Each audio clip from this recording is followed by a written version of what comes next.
commencer cette séance très particulière, voilà, qui va traiter donc de ces programmes inconscients qui ont tendance à nous polluer l'existence et qui pourtant, paradoxalement, sont là pour nous aider à passer des épreuves, des étapes d'évolution. Et l'inconscient peut considérer que c'est toujours intéressant de garder ses sauvegardes, ses manies, ses phobies, ses dépendances, qu'elles soient alimentaires, affectives, émotionnelles, mentales, peu importe la nature de ces dépendances, l'inconscient considère que tant que vous n'êtes pas arrivé à maturité, au niveau de conscience nécessaire, il est urgent de les conserver. Alors dans cette séance, on va entamer un dialogue avec votre inconscient. Donc pendant que vous vous installez confortablement par la respiration, que vous prenez conscience du poids de votre corps, de l'air dans vos poumons, des bruits extérieurs qui restent à l'extérieur, des mouvements des mains, de la tête, qui s'installent comme ça, tranquillement dans une espèce d'équilibre. Équilibre parfois précaire, parfois stable, tout dépend du vent émotionnel qui souffle dans la voile de l'esprit. Alors, laissez-vous juste flotter quelques instants avant que nous commencions ce dialogue intérieur très particulier où une manie va parler à une autre manie. Un état de transition entre deux états de manifestation. Une manie qui peut être agréable, confortable et sécurisante, et une autre beaucoup plus inconfortable et beaucoup plus déstabilisante. Et il est parfois surprenant de percevoir comment ces deux forces sont d'égale puissance. Certes, à des moments différents, la manie positive impose, régule, stabilise, sécurise les fonctions du corps, les sensations, les émotions. Alors qu'une autre manie peut, comme un coup de tonnerre dans la nuit, imposer des comportements, des pulsions, des compulsions, comme dans un élan irrépressible, d'aller dans une direction autodestructrice, comme une punition qu'on s'inflige à soi-même. Avant que la main de la réparation, la manie qui va bien, celle qui préserve, laissant passer l'orage, reprennent progressivement les rênes. Et bien sûr, lorsque l'on a été débordé par soi-même, il n'y a personne à qui blâmer. Et c'est là que la culpabilité peut poser ses racines profondes à l'intérieur de votre conscient, alors que votre inconscient, lui, de son côté, est satisfait des programmes qu'il a mis en œuvre, car pendant que vous vous êtes préservé et en même temps puni, vous êtes resté dans un endroit sécurisant, intime, personnel. Vous n'étiez pas en danger à l'extérieur, dans une relation toxique, ou dans un lieu potentiellement dangereux pour vous. Alors, cher inconscient, je te remercie d'avoir installé ces deux programmes, ces deux alter-ego, ces deux manies dans chacune de ces parties de ce corps. Je ne sais pas dans quelle partie tu as souhaité installer la manie de dépendance, de punition, de compulsion, comme je ne sais pas dans quelle partie de ce corps tu as souhaité installer la sécurité, la sauvegarde, la tempérance. Mais tout cela, ce ne sont que des mots, cher inconscient. Et je sais que ces mots sont parfois porteurs de mots bien plus profonds pour la personne qui les vit. Et c'est peut-être très perturbant.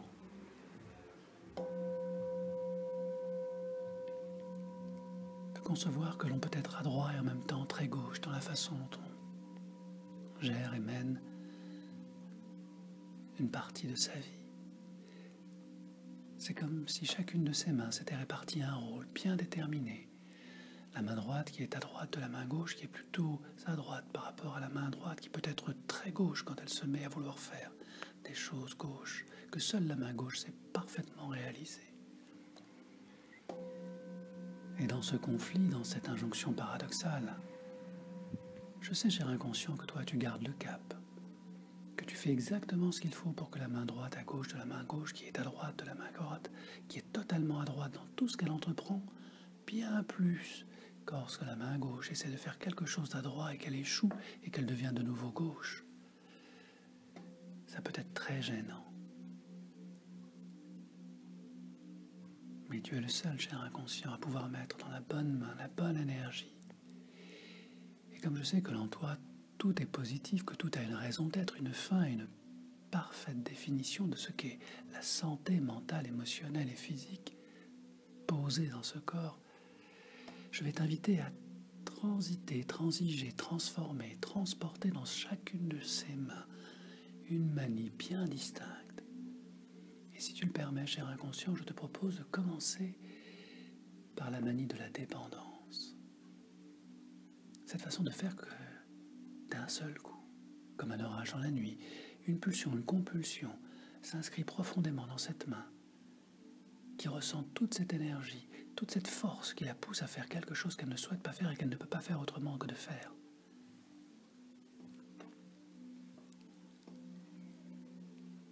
Et dans toute cette précipitation, ce stress incontrôlable et incontrôlé posé dans cette main de souffrance où justement tout se pose maintenant, cher inconscient.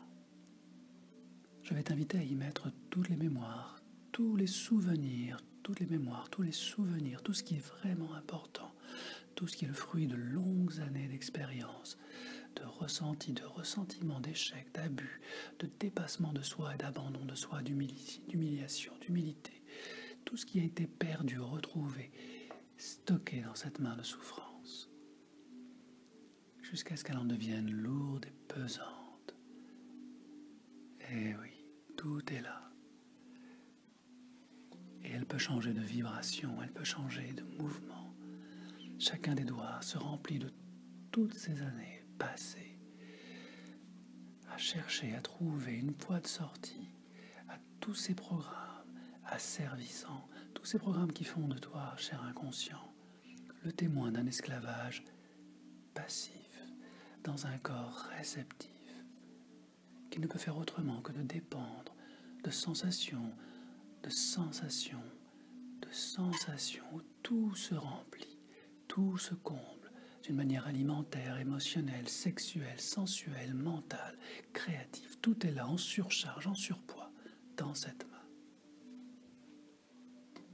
Tellement lourde, tellement abandonnée à elle-même, que je t'encourage à poursuivre tout le transfert de toutes ces mémoires dans cette main experte, dans sa capacité à s'autodétruire, s'humilier, se rabaisser. Et pendant que tu fais ça de manière extraordinaire, cher inconscient, je t'invite à l'opposer dans l'autre main, la main de la lumière, celle qui sait, celle qui comprend, qui est sage au-delà des nuages.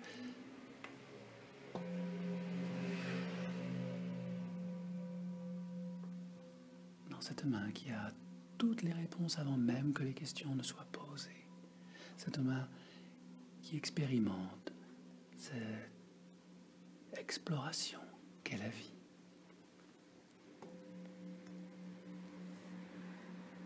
Je t'invite à y mettre toute la douceur, toute la sagesse, toute l'expérience et l'expertise accumulée durant toutes ces années d'apprentissage. Comme s'il y avait un orage de souffrance et au-dessus, une main lumineuse, rayonnante.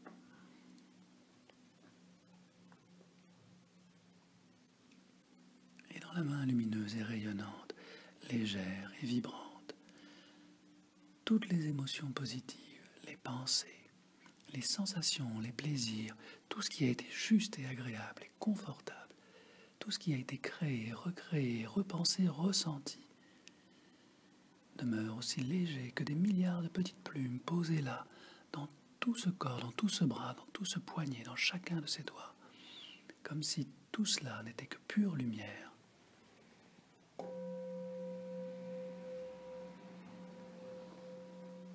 Et c'est un peu, cher inconscient, comme si ce corps portait deux ailes. Deux ailes très distinctes. Une lumineuse et légère, faite de plumes, de savoir, de connaissances, de compétences. Et une autre lourde, où chaque plume est collée par une matière visqueuse et sombre.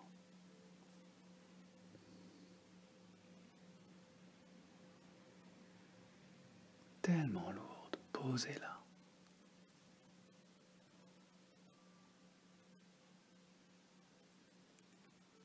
Et je sais, cher inconscient, que si parfois une part de ce corps peut s'élever, en pensée, en esprit, en émotion,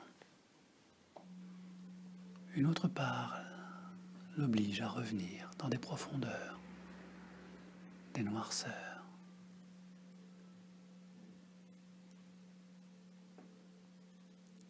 Et le grand paradoxe de ces deux mouvements contraires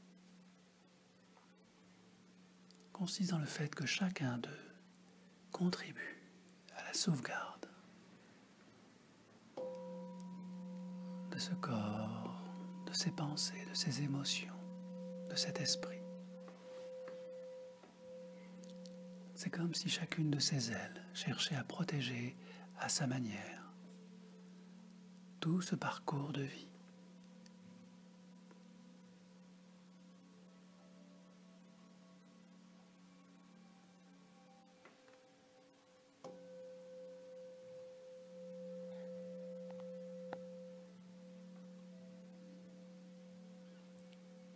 Mais ce peut être émotionnel que de percevoir, cher inconscient, combien chacune d'elles fait de son mieux.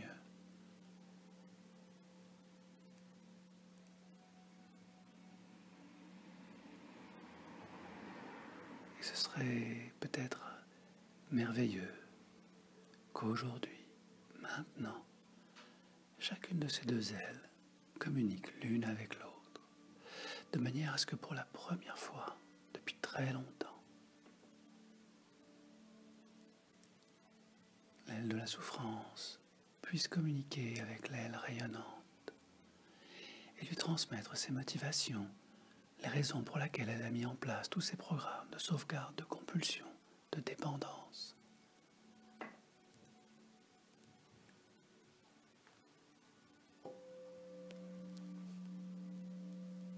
Transmettant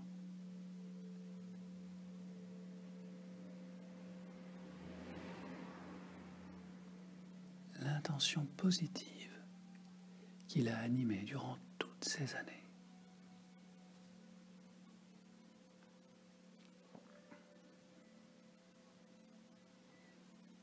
Afin que l'aile de la tempérance, de l'intelligence, de la sensibilité puisse comprendre, intégrer, ressentir toutes ces raisons positives.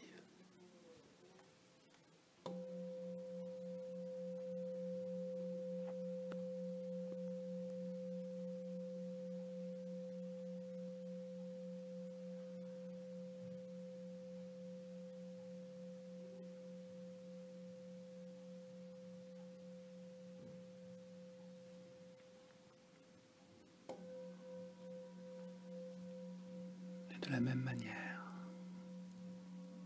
l'aile lumineuse peut écouter, recevoir et transmettre à la main de la souffrance tout ce qu'elle a appris, intégré, enregistré de toutes ces années d'expérience.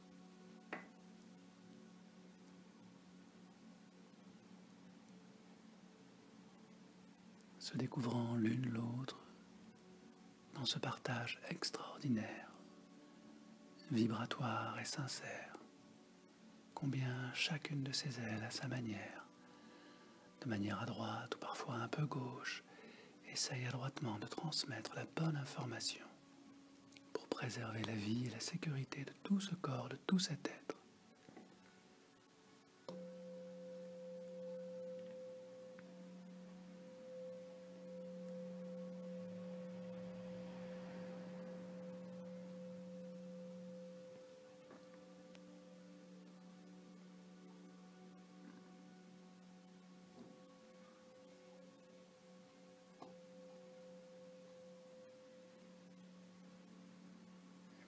tout se fait naturellement, sans rien forcer, cher inconscient.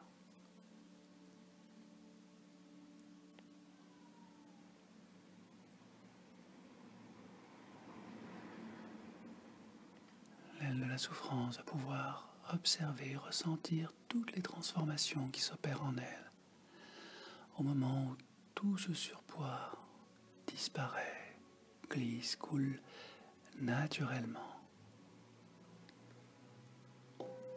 libérant progressivement, plume après plume, toutes les capacités naturelles d'une aile qui guérit sous les conseils avisés.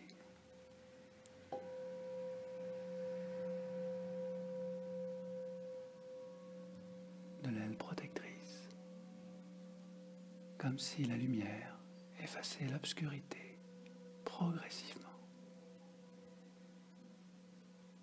libérant toutes ces années de culpabilité, tous ces programmes de compulsion, rendant esclave ce corps et cet esprit, comme si la tristesse nettoyait définitivement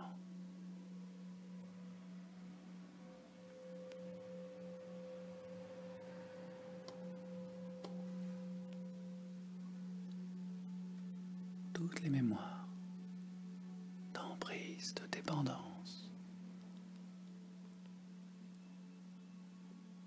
Et je te laisse, cher inconscient, tout le temps du monde pour nettoyer, purifier.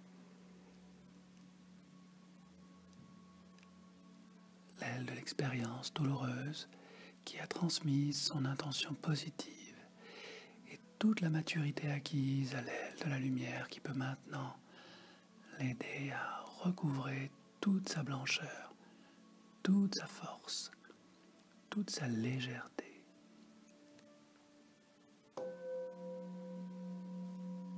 Car tel un oiseau, les deux ailes doivent être parfaitement propres et nettoyées. Chacune parfaitement équilibrée, balancée, renforcée. Et c'est dans l'harmonie que l'oiseau prend son envol.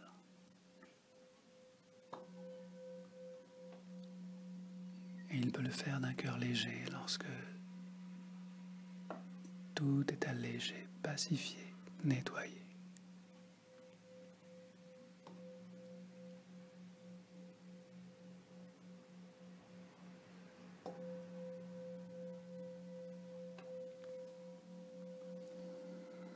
Et lorsque tout ce processus de pardon intérieur sera terminé, les deux ailes seront de nouveau lumineuses, puissantes.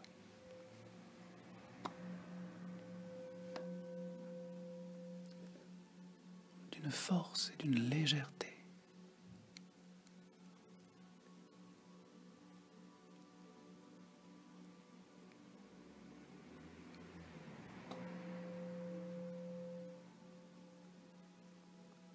Telles que dans quelques instants, cher inconscient, elles vont pouvoir se rapprocher l'une de l'autre, se connecter pour apporter à ce corps toute l'expérience, toute la force de libération dans la partie de ce corps qui en a le plus besoin.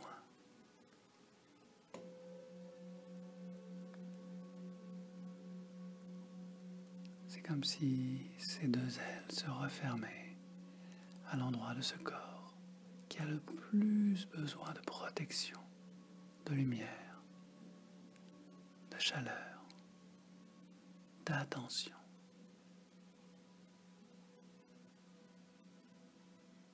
Et je vais compter de 1 jusqu'à 3. Et le bout de ces ailes, représenté par ces deux mains lumineuses et légères, vont se rapprocher l'une de l'autre et connecter, à associer leurs forces puissantes et lumineuses pour se poser sur l'endroit de ce corps qui en a le plus besoin. Au compte de 1, toute l'énergie de vie de chacun de ses bras, de chacune de ses mains, de chacun de ses doigts s'établit légèrement, vibrant, lumineux, au compte de 2. Ces 2 mains vont commencer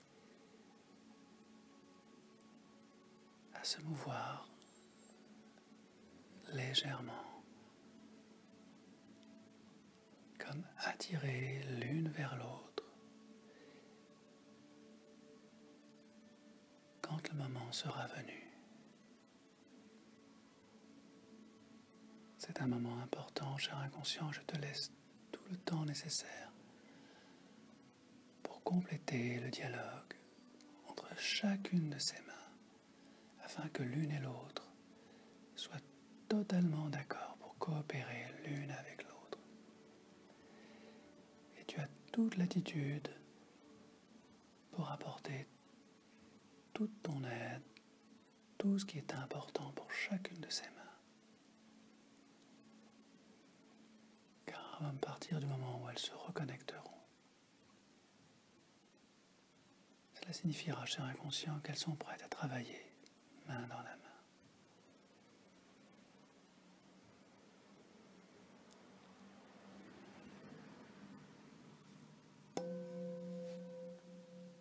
Au compte de 3, je vais attacher au poignet de chacune de ces mains une petite ficelle très légère, accrochée à quelques ballons très légers.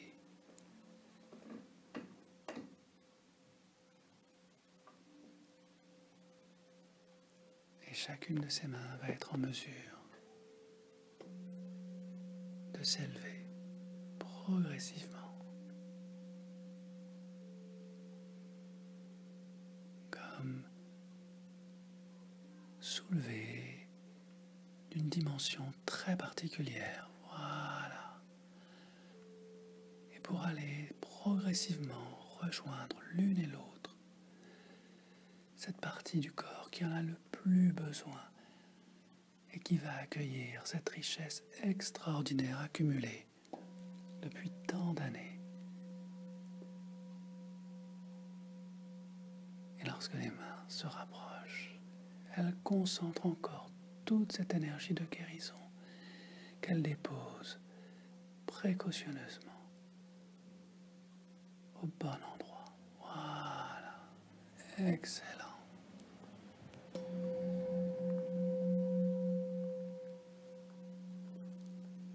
Elles forment le sceau indéfectible d'une promesse, cher inconscient.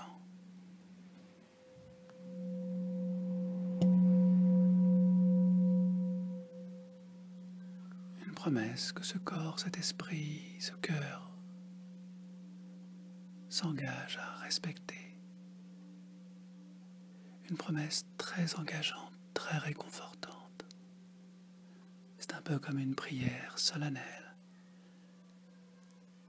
Une énergie qui transcende l'espace et le temps.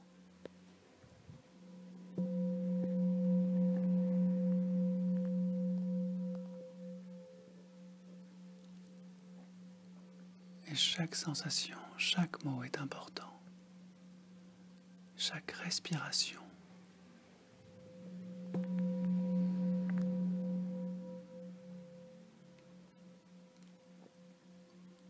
Renforce ce moment important et solennel.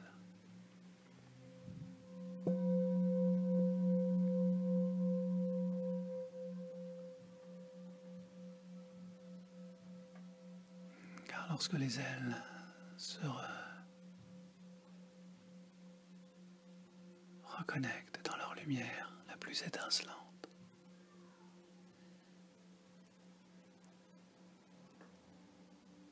elles libèrent une énergie extraordinaire, une motivation inégalée.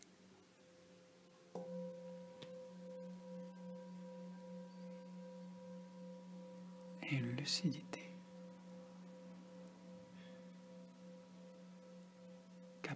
déjouer toutes les manipulations, tous les mensonges, tout ce qui ne convient pas à ce cœur éclairé.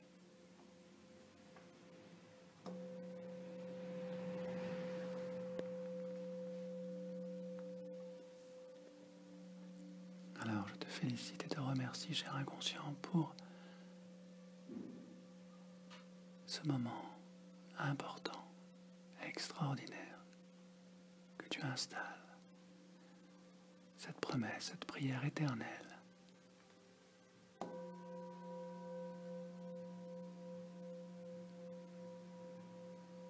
Où ce cœur d'amour prend toute sa place dans ce corps, dans cet esprit, dans ses émotions et dans ses comportements.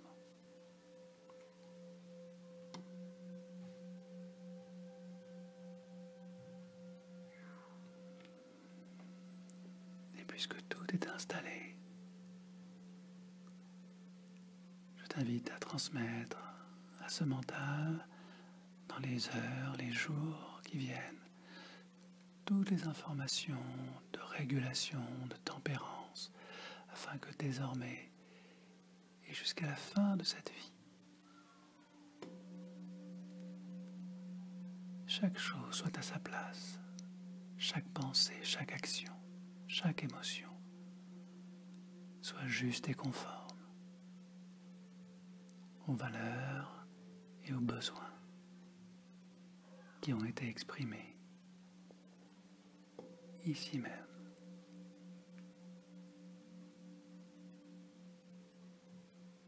Et rien ni personne ni aucune situation ne peut désormais modifier cela.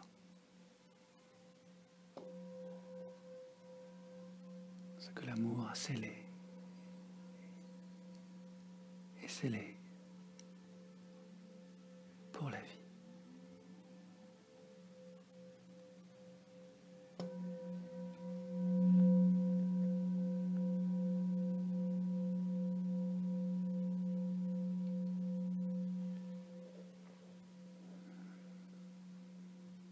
Et pendant que tout se met en œuvre naturellement,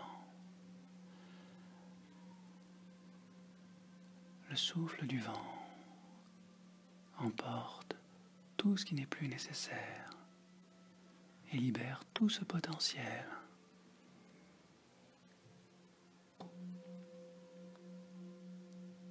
Et au moment où le mental revient naturellement dans ce corps, le voile de l'oubli s'installe, car il est important de penser à ne pas penser, que tout ce qui est pensé, dépassé, dépensé, repassé, dans l'oubli de la pensée, quand tout est installé, rien n'est à penser, tout est effacé, car le mental est complètement installé.